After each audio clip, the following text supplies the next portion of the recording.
කතාවේ සංකල්ප විතරයි දැන් හිතයිෂ ජීවත් වෙනවා කියන එක දන්නේ නැත්තේ.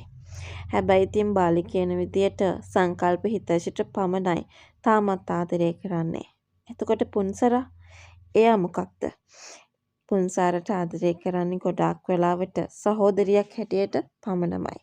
ඇත්තටම හිතයිෂි විදියට එයා ගොඩාක් අමාරුවේ වැටලා හිටපු නිසා හිතයිෂටත් වඩා අමාරුවේ වැටලා හිටපු හින්දා අර මනුස්සකමට උදව් කරනවා තමයි කියන එකයි අපි මෙතනදී කියන්න ඕනේ.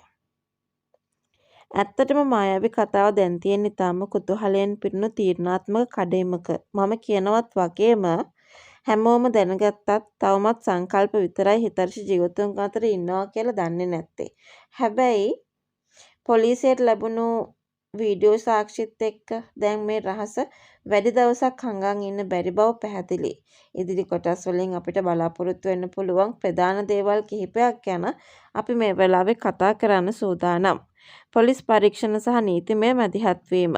මම මතක් කරපු විදිහටම සංකල්පගේ තාත්තා වගේම පවුලේ අයට පොලිසිය ඉහළ නිලධාරීන් සහ දක්ෂ ලෝයර්ස්ලා සමීපව අඳුරනවා. ඇත්තටම පොලිසියට දැනගන්න ලැබුණේ හිතයිෂ ජීවත් වෙනවා කියලා හිතයිෂිත් එක්ක කතා කරලත් ආවා.